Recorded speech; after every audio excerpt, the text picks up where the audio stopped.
முதலாவது பெரிய படிப்பின் என்ன தெரியுமா? இந்த சின்ன தோழர்களுடைய வாழ்க்கையில அல்லாஹு தாலா இவர்களுடைய முக்கியமான ஒரு குணாதிசயத்தை சிலாகித்து சொல்றான். முக்கியமான ஒரு குணாதிசயம் அவர்கள்ட்ட, அந்த திண்ணை தோழர்களிடம் அந்த குணாதிசயம் இருந்தது. அதை அல்லாஹு தாலா ரொம்ப பாராட்டி சொல்றான், ரொம்ப புகழ்ந்து சொல்றான். அது என்ன குணாதிசயம்னு சொன்ன 2வது சூறால 273வது வசனமாக இடம்பெற்றிருக்கிறது. லில் ஃபுகரா இல்லதீன உஹ்சிரு ஃபீ சபீலில்லாஹி லா யஸ்ததீஊன தர்பன் ஃபில் அர்தி. பூமியிலே பறந்து திரிந்து சென்று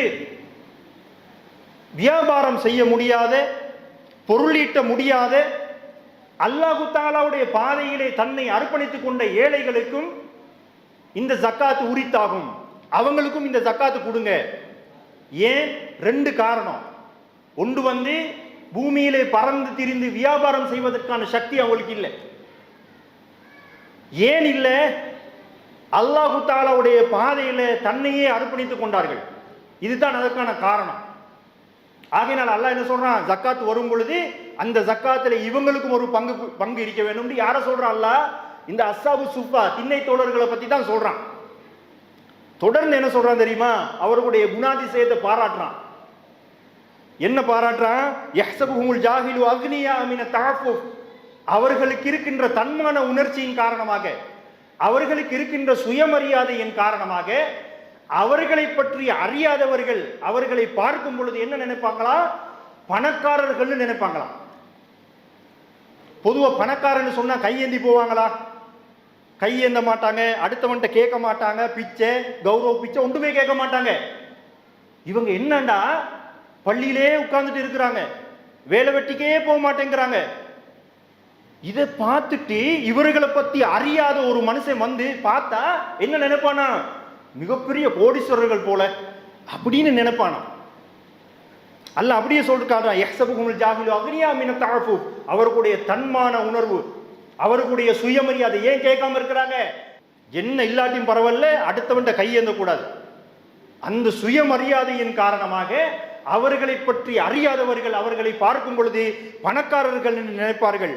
அதற்கு பிறகு ஒரு அடையாளத்தை அல்லாஹ் தஆலா சொல்லி காட்டுறான். நபியே, இந்த அடையாளத்தை வச்சு நீங்க அவங்கள அடையாளம் கண்டுக்கிருவீங்க.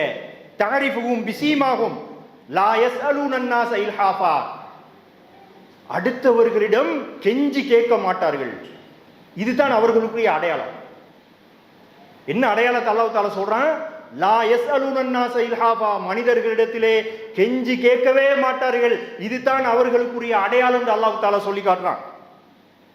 அப்ப இந்த குணாதிசயம் இருக்குது பாத்தீங்களா? அல்லாஹ்வுக்கு ரொம்ப பிடித்தமான ஒரு குணாதிசயம் சுயமரியாதை.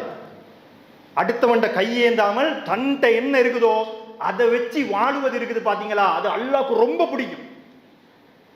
புகழ்றான் தானே, அதே மாதிரி எவனெல்லாம் வெக்கம் கட்டு கையேந்தி போறானோ அவனுக்கு கொடுக்கக்கூடிய பனிஷ்மெண்ட்டும் அல்லாஹ் அப்படிதான் கொடுக்குறான்.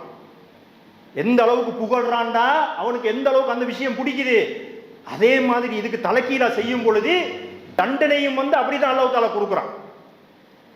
நபிகள் நாயகம் சொல்றாங்க, சஹீஹ் புகாரில 1427வது ஹதீஸாக இடம்பெற்றிருக்கிறது, வமை யஸ்தஅஃபிஃப் யுஇஃபஹுல்லாஹ். எவர் ஒருவர் இந்த உலகத்துல சுயமரியாதையோடு வாழுகிறாரோ அவரை அல்லாஹு தஆலா கடைசி வரை அவ்வாறே வாழச் செய்கிறான். எவன்ட்ட கையேந்த கூடாது. என்கிட்ட என்ன இருக்குதோ, அல்லாஹ் எனக்கு என்ன தந்திருக்கிறானோ அதை வச்சு நான் வாழுவேன், அது எனக்கு போதும், எனக்கு என் சுயமரியாதை தான் முக்கியம்னு சொல்லி எவன் வாழ்றானோ கடைசி வரைக்கும் அல்லாஹு தஆலா அவனை அவ்வாறே வாழச் செய்கிறான் என்று நபிகள் நாயகம் சொல்றாங்க. வமை யஸ்தக்னி யுக்னிஹில்லாஹ். யார் அல்லாஹ்விடம், யா அல்லாஹ், எந்த காலகட்டத்திலையும் எந்த நேரத்திலையும் அடுத்தவர்களிடம் தேவையுடையவனாக என்னை ஆக்கிறாதே. ஒரு மனுஷன் ஏன் கையேந்திரான்? தனக்கு ஏதாவது ஒரு தேவை அடுத்தவனிடமிருந்து பெற வேண்டி இருக்குது. இந்த மாதிரியான நேரத்தில் தானே போறான். போய் தன்னுடைய தன்மானத்தை விட்டு கையேந்திரான். யாரு அல்லாஹ்விடம், யா அல்லாஹ், அடுத்தவர்களிடம் எந்த காலகட்டத்திலும் தேவையுடையவனாக என்னை ஆக்கிறாதே, எனக்கு என்ன இருக்குதோ அதை வச்சு வாழக்கூடிய அந்த வசதியை எனக்கு தான் சொல்லி யாரு அல்லாஹ்விடம் துஆ கேட்கிறாரோ அவரையும் அல்லாஹு தஆலா அவ்வாறே வாழச் செய்து விடுகிறான்னு நபிகள் நாயகம் சொன்னாங்க. அப்ப இது ரெண்டுலயுமே என்ன சொல்லப்படுது? சுயமரியாதை. சுயமரியாதையோடு வாழ வேணும் என்று சொல்லி யார் உறுதியான மனசோடு இருக்கிறானோ அவன் அல்லாஹ் தஆலா என்ன செய்கிறான், அவ்வாறே வாழ செய்கிறான் என்று சொல்லி நபிகள் நாயகம் சொல்றாங்க. அதே மாதிரி நபிகள் நாயகம் கூட என்ன செய்வாங்க, 4 துவா கேட்பாங்க. அல்லாஹும்ம இன்னி அஸ்அலுக்கல் ஹுதா, யா அல்லாஹ் உன்னிடம் நான் நேர்வழியை கேட்கிறேன், வத்துகா இறையச்சத்தை கேட்கிறேன், வல் அஃபாஃப சுயமரியாதையை கேட்கிறேன், வல் கினா பொருளாதாரத்தை கேட்கிறேன். 4 விஷயத்துல நபிகள் நாயகம் கேட்ட துவா என்னது? அஃபாஃப் சுயமரியாதையோடு யா அல்லாஹ் என்னை வாழ செய்யுன்னு சொல்லி நபிகள் நாயகம் ஸல்லல்லாஹு அலைஹி வஸல்லம் அவர்கள் அடிக்கடி துவா கேட்பாங்க. அப்ப நம்மளும் எங்களுடைய துவாக்கள் என்ன செய்யணும், சுயமரியாதையோடு வாழக்கூடிய அந்த மன வலிமையை யா அல்லாஹ் எங்களுக்கு தான்னு சொல்லி துவா கேட்கணும்.